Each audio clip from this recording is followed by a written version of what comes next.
I'm true to my core, and I'm as conservative as one can be.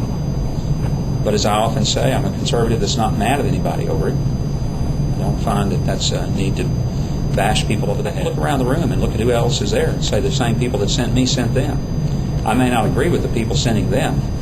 They may not agree with the people having sent me. But somewhere along the time, we've got to sit down and say, we've got education issues, we've got healthcare issues, we've got infrastructure issues, and we've got to figure out a way to reach some level of competent consensus on getting some problems solved. And it's not so much at that point about making sure that you get it done just your way.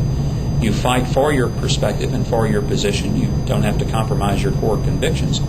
But you may have to, in fact, recognize that you don't own all the game pieces on the board.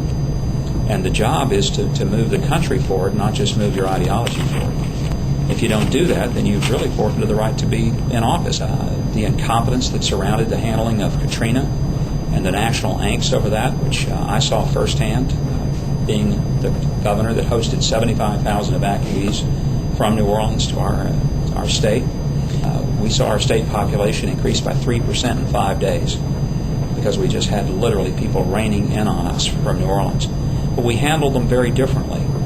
And I think that the way we handled it showed a different kind of perspective of managing a crisis that, frankly, is the kind of management style that a president needs to have if he's going to be president. It was really one of the more, to me, disgusting moments of American history. Absolutely just made me angry, made my blood boil as I, as an American citizen, watched people that were neighbors, fellow citizens. I do think that had an impact in the election. As a governor, I've seen a different level of human life maybe than folks who live in the protected bubble of Washington see. You don't go directly to a legislature that you know is hostile to you.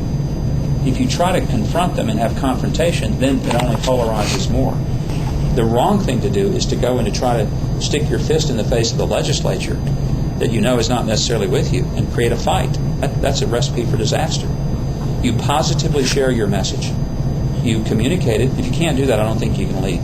Just quite frankly, I don't think you have a shot at it. As I say, I call them the Club for Greed. And it's an organization that if you get out your checkbook and give them money, they're more than happy to run ads or do whatever they got to do to take on people. If people don't have the courage to run for office, they can just give money to them and they'll do the dirty work for you. I think it's a sleazy way to do politics, but we went through the recession and I resisted raising taxes because during the heart of that recession, the last thing that would have been helpful for us is to raise a tax on an already depressed economy. Some people put an initiative on the ballot that would have cut the grocery tax, eliminated it during that period of time. Well, I supported the elimination of the grocery tax, but not the timing. And the timing would have meant we literally would have closed nursing homes, had to slash Medicaid. I mean, I said it's one thing to trim the fat off the bones. It's another thing, to start going into the bone itself. And that's we're not going to do that. One of the tough jobs of governing is you actually have to do it. Later, when we had a Supreme Court case where we were forced to deal with both equity and adequacy in education, we simply, there was no way to do that without additional revenue. I did not sign the particular tax bill that eventually was passed through the legislature because I didn't think we were getting enough reform for the amount of money. It wasn't that I didn't support additional revenue, because I did, so I'll be honest about that.